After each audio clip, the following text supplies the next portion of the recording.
బుధాదిత్య యోగం. వసుదేవసుతం దేవం కంసచాణూరమర్దనం దేవకీ పరమానందం కృష్ణం వందే జగద్గురుం. జగదేక వీరుడైనటువంటి అర్జునుడు వారికి జగద్గురు అయినటువంటి శ్రీకృష్ణ వారి పరమాత్మ యొక్క పాదపద్మాలకు మనం నమస్కారం చేసుకుందాం. మరి ఈ బుధాదిత్య యోగాలు అంటే ప్రబలమైనటువంటి యోగం ఇది. యోగాలన్నింటిలో కూడా గజకేసరి యోగాన్ని చూసాం మనము, మాలవ్య యోగము, హంసతూలిక, తల్పం పైన ఉండేటటువంటి హంసమాలిక యోగం, ఇలా ఎన్నో రకాల యోగాలు మనం చెప్పుకుంటాం రాజయోగాలని. వాటిల్లో మొట్టమొదటిది, అన్నిట్లకంటే ఎక్కువైనటువంటిది, చాలా గౌరవప్రదమైనటువంటిది అంతా కూడా బుధాదిత్య యోగం. ఇది సాధారణంగా రాజకీయ మంత్రులకి, రాజకీయ నాయకులకి, పెద్ద లెవెల్లో ఉన్నటువంటి ఆఫీసర్లకి మాత్రమే ఉంటుంది అని అనుకుంటారు. కాదు, సామాన్య మనిషికి కూడా ఉంటుంది. అంటే మీరు ఎక్కడికి వెళ్ళినా సరే, రారా బాబు, వీడొచ్చాడేంట్రా బాబు అని అనుకోకుండా రండి గురుగారు రండి అని పిలుస్తారు. చూసారా, వాళ్ళకి ఎక్కడికి వెళ్ళినా సరే రాజ లాంఛనాలతోనే వాళ్ళ కార్యక్రమాలు అన్నీ కూడా మనకి జరుగుతూ ఉంటాయి. దీన్నే బుధాదిత్య యోగం అంటారు. అంటే ఏంటంటే రవి బుధుడు ఇద్దరూ కలిసి చక్కగా మనకి 25వ తేదీన మే నెలలో మనకి వీళ్ళిద్దరూ కూడా కలవబోతున్నారు. మరి వృషభ రాశిలో పట్టేటటువంటి ఈ యొక్క బుధాదిత్య యోగం ఈ 12 రాశుల వారికి కూడా అనేక రకమైనటువంటి మార్పులను తీసుకొస్తుంది. మనం విడివిడిగా ఏ ఏ రాశులకు ఏం తీసుకొస్తుందో చెప్పుకుందాం. అయితే ఈ బుధాదిత్య యోగం వల్ల లాభాలు ఏమిటండి అంటే, ఇప్పుడు చాలామంది ఒకే క్లాసులో చదువుకుంటారు, వాళ్ళు గవర్నమెంట్ టెస్టులు రాస్తారు, మరి ఒకళ్ళే సెలెక్ట్ అవుతారు. ఒక కలెక్టర్ గానో, ఒక ఇంజనీర్ గానో, ఏదో. ఇది బుధాదిత్య యోగం. మరి ఎంతోమందికి కోట్ల కొద్దీ రూపాయలు ఉంటాయి, వాళ్ళంతా కూడా కాలినడకను నడుస్తారు. అంటే వాళ్ళు ఏమీ లేకపోయినా సరే కార్లు కొంటారు. ఎందువలన? మీకు బుధాదిత్య యోగం. ఇప్పుడు మన చుట్టుపక్కలే ఉన్నటువంటి ప్రపంచ ప్రఖ్యాత జ్యోతిష్కులు ఉన్నారు. గురునాథ్ శర్మ గారు, మా వేణు అంటే వేణుస్వామి కాదండి, మామూలు వేణు. మరి అలాగే చక్కగా చాలామంది, అనంత శర్మ, వీళ్ళంతా కూడా అసలు కోట్లాది రూపాయలు ఉన్నాయి వీళ్ళ దగ్గర. అయినా సరే మామూలుగా సింపుల్గా ఏం తెలియని అమాయకుల్లాగా బైకుల మీద వస్తూ ఉంటారు.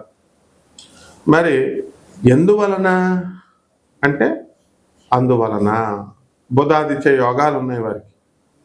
కొంటారనమాట. అప్పుడు చాలా చక్కగా ఈ యొక్క ధర్మంగా వీళ్ళు వెళుతూ ధర్మంగా చేసేటటువంటి పంతులు గారులు, జ్యోతిష్కులు చాలామంది ఉన్నారు. వీళ్ళందరికీ నిజమైనటువంటి బుధాదిత్య యోగం అన్నమాట. కాబట్టి బుధాదిత్య యోగం, బుధుడు మనకి మిత్రక్షేత్రంలో ఏర్పడుతుంది. అదేవిధంగా ఈ యొక్క రాశి ఫలాలను మనం, ఈ యొక్క నక్షత్రాలని, ఆ రాశులన్నీ కూడా ఏ ఏ రాశుల్లో ఏ గ్రహాలు ఉన్నాయో మనం ఒకసారి చూసినట్లయితే, మే 29వ తేదీన అంటే మే 18 అని కొంతమంది అంటున్నారు, మే 18న రాహువు మీన రాశి నుంచి చక్కగా కుంభరాశిలోకి వచ్చేయడం, ఆ శని మీనరాశిలోనే ఉండిపోవడం, అలాగే ఆ శుక్రుడు మీనరాశిలోనే ఉండడం, ఆ కేతువు కన్య నుంచి సింహరాశిలోకి వెళ్ళడము. ఇలా మనం కనుక చూసుకున్నట్లయితే చక్కగా మనకి గురుడు వృషభ రాశి నుంచి మిథున రాశిలోకి మే 14న రావడం, ఇలా అన్నీ కూడా జరుగుతూ ఉంటాయి అన్నమాట. మరి చంద్రబాబు నాయుడికే ఆస్థాన సిద్ధాంతి, టీడీపీలో మరి ఆస్థానం చేసినటువంటి, పంచాంగ శ్రవణం చేసినటువంటి మా నాయకంటి మల్లికార్జున శర్మ గారు, మరి కాలేజీలనే ఒక ఊపేసి వారానికి 2 వీడియోలు చెప్పిన మొత్తం 8 వీడియోలు గడ్డలాడిస్తున్నటువంటి లేడీ లెజెండరీ మరి మా హరిరఘుప్రియ మేడం గారు, ఇలా అంతా బుధాదిత్య యోగాలనే పుట్టారు. అందరూ కూడా అసలు మామూలుగా యోగం అంటే వాళ్ళ కాళ్ళ దగ్గరికి వచ్చేస్తాయి అన్ని. అందువలన ఏది కోరుకుంటే అది, ఎగ్జాంపుల్స్ కింద మీకు ఎందుకు చెప్తున్నానంటే, అందరూ మీకు తెలిసిన వాళ్ళని. ఇప్పుడు బయట బోల్డ్ అంతమంది ఉంటారు. ఇప్పుడు ఒక మోడీ గారు ఉన్నారండి, బుధాదిత్యం. తర్వాత చంద్రబాబు నాయుడు గారు ఉన్నారు, బుధాదిత్యం. కార్లు కొనుక్కుంటున్న ప్రతి ఒక్కళ్ళు బుధాదిత్యోగమేనండి. మరి అలాగే బిల్డింగ్లు ఉన్నాయి, ఇళ్ళు, డబ్బులు లేకుండానే ఇళ్ళు, ప్రజెంటేషన్స్ మీద ప్రజెంటేషన్స్. వచ్చిన వాళ్ళందరికీ కూడా బుధాదిత్య యోగమే. మరి ఎంతమంది ఏడ్చినా, ఎంతమంది ఏం చేస్తున్నా, మా వేణుస్వామి రాయల్స్ కార్లో నేను వస్తున్నాను, నాకు ఫామ్ హౌస్ ఉంది అని మళ్ళీ చెప్తున్నారని పొద్దున్న ఒక ఆయన రైల్వేలో వచ్చిన ఆయన నాకు చెప్పాడు, లోకో పైలట్. అవును, మరి అది బుధాదిత్య యోగమే. పూర్వజన్మంలో ఎన్నో పుణ్యాలు చేశారు వీళ్ళంతా కూడా, అందువల్ల బుధాదిత్య యోగాలు. అందువల్ల ఎప్పుడైనా సరే మనం పూర్వజన్మ పుణ్యాన్ని బట్టే వస్తుందన్నమాట ఆ యొక్క రాశి ఫలాలు అనేటటువంటిది. అందువల్ల మనకు అవకాశం లేదేమో, మనకు బుధాదిత్య యోగం లేదేమో అని మీరు ఏది మదనపడద్దు. బుధాదిత్య యోగం లేకపోయినా సరే తెప్పిస్తాం, అదే మన ముల్లపూడి స్పెషల్. వింటున్నారా? కాబట్టి నిరాశపడకండి. మీరు అందరూ కూడా బుధాదిత్య యోగానికి ట్రిక్స్ చెప్తాం మనం, ట్రిక్స్. అండ్ మా స్టూడెంట్స్ అడుగుతారండి, ఎంసెట్లో మాకు ఫస్ట్ ర్యాంక్ ఎలా రావాలి?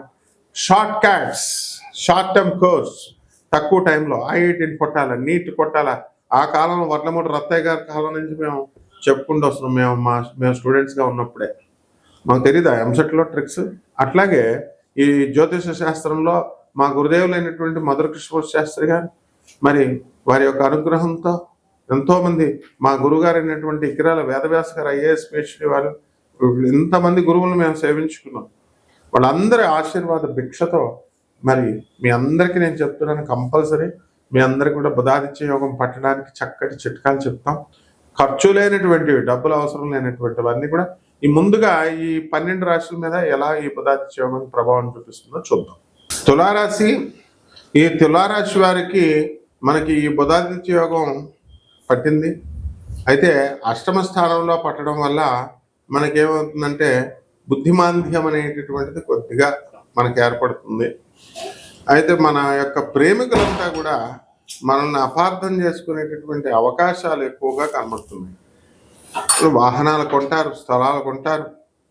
మరి ఈ తులారాశి వారందరూ కూడా అనుకున్న పనులన్నీ కూడా, గవర్నమెంట్ పనులన్నీ కూడా అవ్వాలని ఎన్నో ప్రయత్నాలు ఎప్పటి నుంచో చేస్తూ ఉంటారు. మరి ఈ యొక్క మే 15 నుంచి మరి జూన్ 15 వరకు కూడా మనకి ఈ ప్రభుత్వ పనుల్లో కొన్ని అవరోధాలు కనబడుతూ ఉంటాయి. ఈ స్త్రీల వలన కొన్ని సమస్యలు అనేటటువంటివి మనకి ఏర్పడడం జరుగుతుంది. భార్యాభర్తల మధ్య ఈ యొక్క బంధాలు మనం చూసుకున్నప్పుడు అవి కొంచెం మామూలుగా నార్మల్గా ఈ గొడవల్లో ఉన్నటువంటి వాళ్ళకి అవి ఇంకా పరిష్కరించబడవన్నమాట. కొంచెం ఇంటెన్సిటీ కొద్దిగా తగ్గుతూ ఉంటుందన్నమాట. అలాగే ఈ యొక్క కేతువు మనకి ఛాదస్థాన్ని ఇస్తుంది. మే 18వ తేదీ వరకు కూడా చేసిన పనే 10 సార్లు చేయడము. ఈ విధంగా మనకి ఫారెన్ నుంచి మనకి వెళ్ళాలి అని అనుకున్నప్పుడు ఈ యొక్క వీసాలు ఇవన్నీ కూడా కొంచెం అవరోధాలు కలగడం, అడ్డంకులు.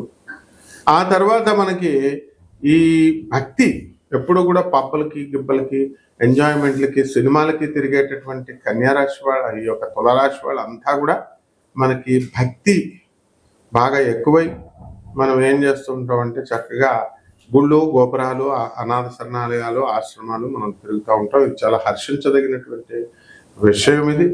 అయితే మూఢ భక్తి మనం పెంచుకోకూడదు. అక్కడ భాగ్యములో ఉన్నటువంటి గురువు మనకి రాజ్య స్థితిగతుడు అవుతున్నాడు మే 14 తర్వాత. కాబట్టి ఈ యొక్క తులారాశి వారందరికీ కూడా మనకి ఈ గురుడు మనకి మిథున రాశి ప్రవేశం చేయడం, గురుడు భాగ్యంలోకి ఈ యొక్క గురుగ్రహం రావడం అనేకమైనటువంటి లాభాలకి మనం దారితీస్తుంది. ధన ఆదాయం పెరుగుతుంది. తర్వాత ఇళ్ళు కొంటారు, స్థలాలు కొంటారు. ఈ విధంగా మనకి మనధర్మ శాస్త్రం ఏం చెప్తుందంటే 10% అయినా సరే మీరు ప్రతి నెల కూడా దాన ధర్మాలు చేసుకోవాలని చెప్తుంది. కాబట్టి అనాథ పిల్లలకి, ఆశ్రమానికి, సాధువులకి మనం మంచి పనులు, మనం దాన ధర్మాలు చేసుకోవాల్సినటువంటి అవసరం ఉంది. ఈ విధంగా కనుక చేసినట్లయితే బ్రహ్మాండంగా మీకు ఉంటుంది. అందువల్ల పరిహారాల దగ్గరికి వచ్చేసరికి ఈ యొక్క తులారాశి వారికి లాభంలో కేతు అద్భుతమైనటువంటి ఫలితాలను మీకు ఇస్తాడు. జమ్స్, కాస్మెటిక్స్, ఈ బిజినెస్లో.